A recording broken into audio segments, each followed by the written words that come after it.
Harris stood in the same spot where Donald Trump rallied supporters on January 6th with false claims of a stolen election. Harris tried to strike a chord of unity. Take a look. Unlike Donald Trump, I don't believe people who disagree with me are the enemy. He wants to put them in jail. I'll give them a seat at the table. On the very same night as that, though, her boss, President Joe Biden, appeared to stumble into a very different message, generating his own headlines today. This is what Biden said when he spoke virtually to Latino voters. Donald Trump has no character. He doesn't give a damn about the Latino community. And just the other day, a speaker at his rally called Puerto Rico a floating island of garbage. Well, let me tell you something. I don't know the Puerto Rican that I know, or Puerto Rico where I'm in my home state of Delaware. They're good, decent, honorable people. The only garbage I see floating out there is his supporters.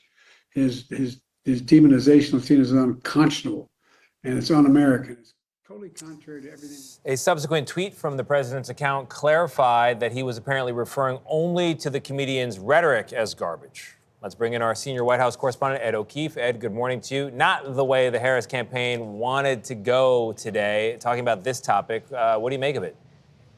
Yeah, we didn't think we'd be talking about syntax with only about 200 hours to go in the campaign, but we are talking about supporter apostrophe S or supporters plural. Which one did he mean? And if you watch it, it certainly feels plural.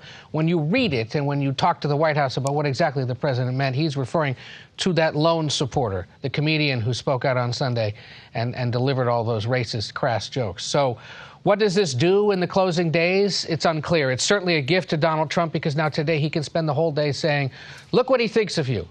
It's no different than what Hillary Clinton said about us. It's no different than what Barack Obama implied back in the day. It's no different than what Mitt Romney also implied at one point during the 2012 campaign, that there are a certain group of people in this country who are not to be taken seriously or who are less and who are just disregarded by Democrats or the elite in this country.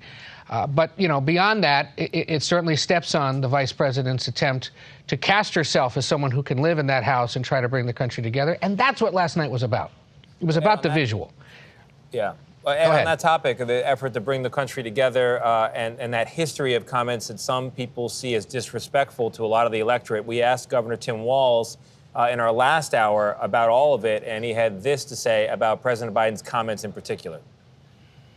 I think there's the frustration we've seen since January 6th, the frustration with Donald Trump's rhetoric of division. It does fire passions, and I think President Biden was very clear that he's speaking about the rhetoric we heard at that, so it doesn't undermine it. People are hungry to come back together. They're hungry to find a unifying message. They're hungry for us to find solutions, whether it's prices or whether it's reproductive care. They want to see solutions. Well, Ed, I guess that's it. The president tweeted about it, clarified things. Tim Walz says it's clear. Story over, right? Let's see how the vice president herself responds to it today if she's asked about it, if she talks about it. Does she throw the boss under the bus and distance herself from it at all? Does she disregard it and remind people she's the one running and not him? And does this in some way reinforce the message she was trying to send last night that it's time for a new generation of leadership? We'll see.